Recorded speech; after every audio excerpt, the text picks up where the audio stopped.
But I'm curious, just in your experience, when you've done this for a minute, and you've been teaching younger guys, you know, how to think about. But you've been inspiring them, I think, to think about different kind of like parts of masculinity. I think in really healthy ways. I'm just curious though, like when if you were speaking to a guy who say didn't have the same access to opportunity Hmm. that you did, what do you say to him? Like if you were to break down to like three things to Right. encourage him to also, like, kind of your question to me about like what would you say to someone who's like, say, looking to get into startup entrepreneurship? What would you say to say a young Kenyan who's growing up, say in Nieri? I Yeah. like the landscape of Nieri, so that's why it came to mind. But he's Yeah. going to Yeah. Nieri, and it's like, man, like Joe Karaoke is doing so many cool things. Like Yeah.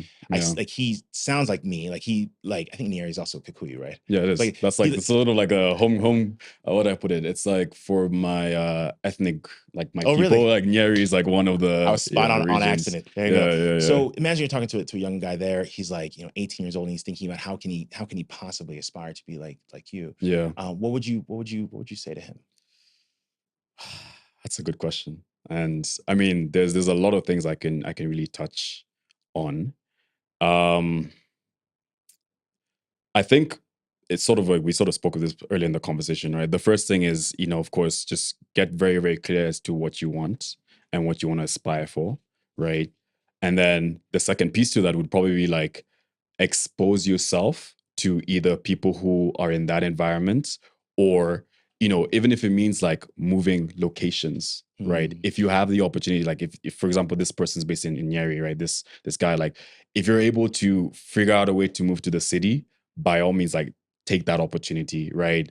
Um, and and just be around people and places that, sorry, be around people that can more or less help you to get the things that you want, right? So I think the first thing is getting clear about what you want.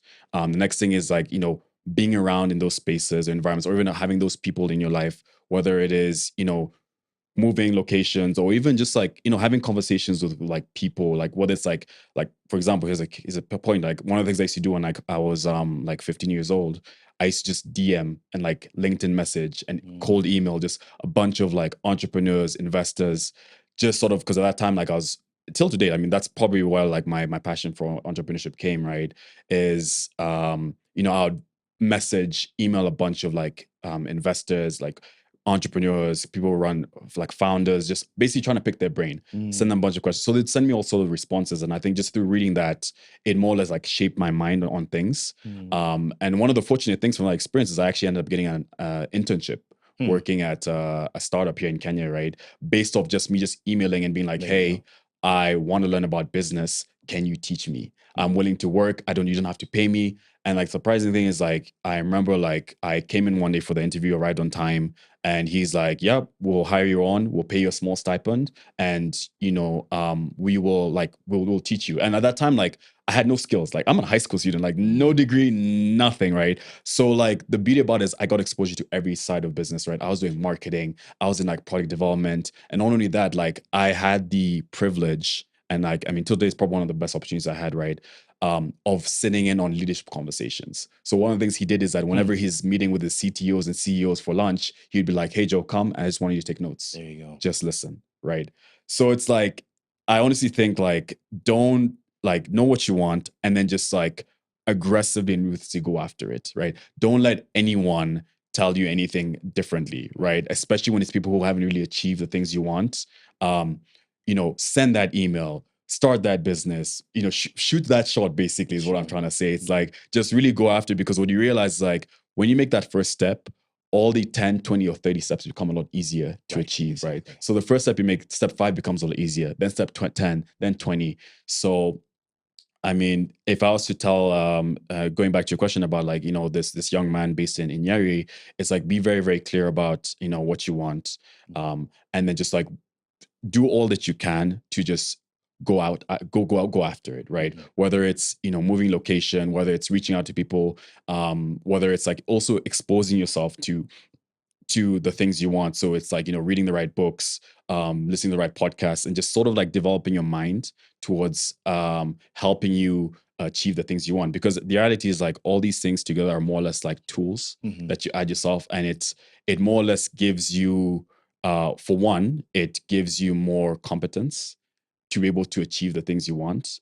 And through competence you're able to develop like confidence, right? Sure. Right. Which is like, that's when you actually believe and you actually think like, you know what, like I want to be a founder running a, let's say, as a hypothetical, like $100 million like valuation company. Like when you're already in that space and like you've had a couple of bit of experience, you've talked to various uh founders who have companies that are worth 100 million plus, you realize that like it's actually probably, it's quite possible. Because the thing is, Mm. especially this is something I even experienced a lot when I went abroad. It's like, you know um I would go to school and I'd a lot of my classmates came from very, like, a lot more privileged backgrounds than I came from, right? A lot of these kids had, like, their parents are hedge fund managers, those kind of things, right? From Connecticut, those kind of places, Sure. right?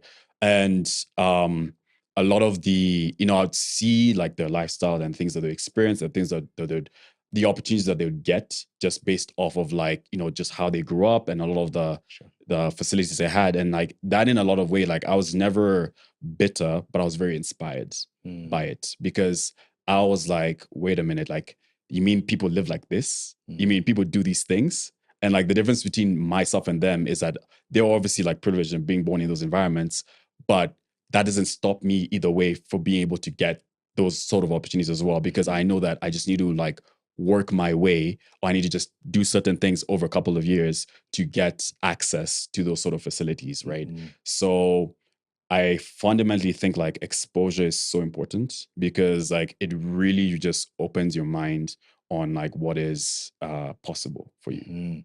100%. One thing I would also add on top of that, just to dovetail, is I would also encourage such a young guy or young woman to reframe potentially their thinking or on the assumption that it must be Herculean, like it must require like a Herculean amount of effort Right. in order to get it.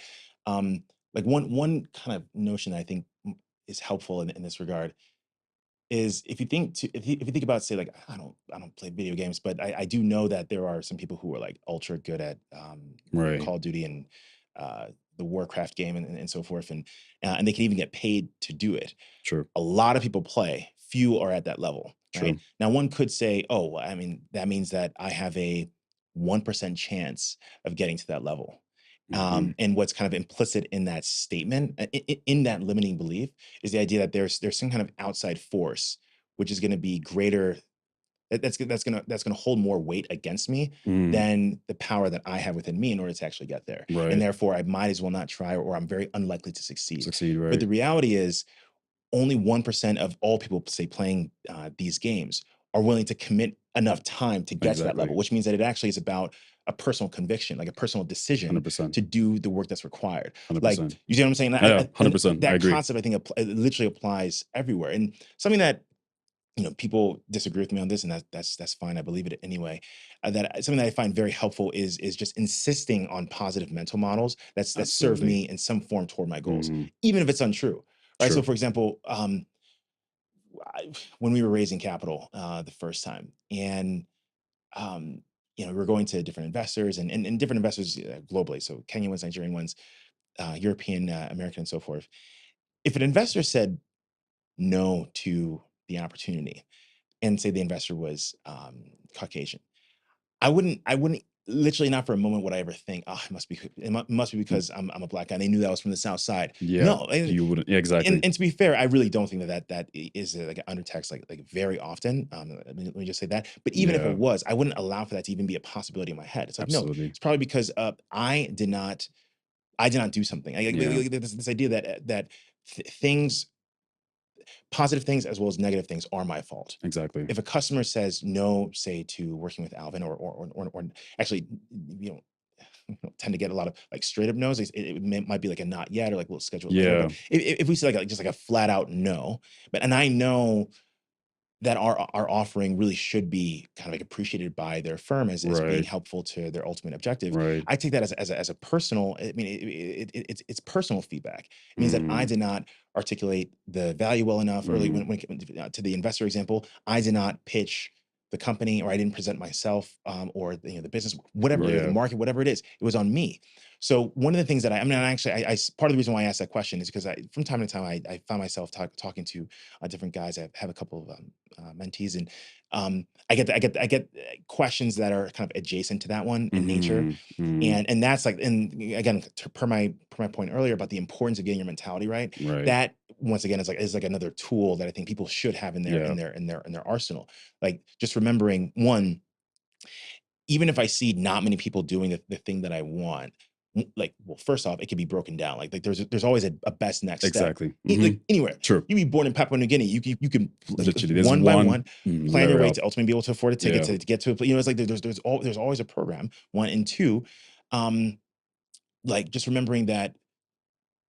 How do I say this? It's like it's even if there are a lot of forces against you, Yeah. that ultimately focusing on what you can control and then being maniacal about it. Like I remember there was a company I worked at in New York, and I had a poster on my desk that says "Be obsessed, be obsessed, be Be obsessed," obsessed. and people Mhm. kind of teased me for it. Hmm. I was like, but it was helpful because I wanted to be like the actual Right. best at what I was Right. doing. Like Mhm. I wanted to see extraordinary results for myself and Mhm. those who I care about. So my advice to that same kind of like fictional person, is, yeah, just like is being just really, really, yeah, just really maniacally obsessed about Yeah. literally optimizing everything that's in your control. And then by doing that, whatever it is that you want to achieve, like, you almost You inevitably can. will achieve Yeah. it. Or at least that's the mentality I think to have. Yeah, no, definitely agree. I want to build up on what you said, but I want to just rephrase it differently.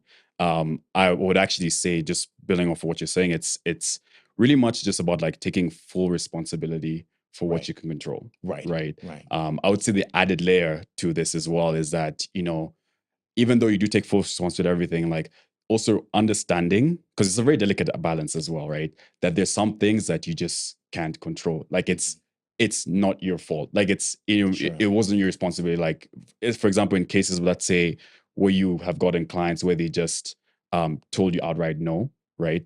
And like, you did the best pitch possible, you analyzed the company well, like you clearly did everything you could do within your power Yeah. to put your best foot forward, right, in that certain engagement. And sometimes you realize that, like, maybe it's just not you, it's that Mhm. person, Sure. right? They're just not a right fit for you. Sure. And like in that moment, once you realize that, you can always just like take comfort in knowing that the right person, or like the right opportunity will present itself, Sure. provided that you're always like doing your best at whatever you're trying to achieve, trying to accomplish, Mhm. right? You're bound to find something that or someone or some type of opportunity that synthesizes with what you're trying to achieve for, right? Mhm. Because like that is like, I mean, there's over what, 7 billion people in the world. It's like, like you don't have to just like rely on let's say that specific person who tells you no, right? Mm. There's just like more than, I'm sure there's within your market, there's like thousands of Sure. like potential It's a lot customers, of right? opportunity. Yeah, Sure. yeah, yeah. So even like, which I think it's also very, very important to, like, going back to what you talk about, conviction, right? Being very, very, very clear with like what you want and your conviction, because naturally what happens is that those people who align or who are in support of what you're trying to do, Mhm. they will find you. Sure. Yeah. That's fair. No, 100%. And I think, frankly, that's a realistic orientation, like, for sure, and therefore a very helpful one too. I think this was what I was trying to promote, though, is this idea that, even with that being the case, like factually, Yeah. that's the case, Yeah. right? After every single point of feedback, like, well, first off, if it's a yes, great, I have opportunity. If it's a no, it's feedback. Like I still win, right? Like, the Hormozy one-on-one concept, right? But what I think is still helpful is, after every no, still thinking, what What? Hmm. could I have done better about that True. presentation? True. Like, presentation, pitch, whatever it is, because that then forces you to constantly be in an orientation of self-evaluation, Exactly. as opposed to, because I think a lot of people just will too casually default to that, True. right? And say, oh, well, it just wasn't for me. Or Yeah. even like, say personally too, like, oh, so and so just doesn't care, or this girl just isn't for me. It's like, well, Right. did you evaluate all the things that you could have done Exactly. to achieve the outcome that you wanted? It was like, well, and that's the thing. I kind of by nature never allow myself to answer that with a full on yes. Like, there's True. always something. There's always So something. Yeah. there's always, Absolutely. like, even sitting here in this podcast, like, after this, I already know I'm going to do an evaluation on how much did I stutter or like, Likewise. Yeah. pause before. It's like there's always evolution Things you to can improve on. Yeah. exactly, Yeah. Which I know I agree with you. It's 100%. This is why I said there's like it's such a very delicate balance, sure, right? Between figuring out like ways of always wanting to improve, right? Versus also making sure that you align with the right individual, the right vehicle, the right opportunity that is more or less will more or less be that guiding force or more or less like steer you towards the things you want to sure, achieve a eventually, hundred right? percent.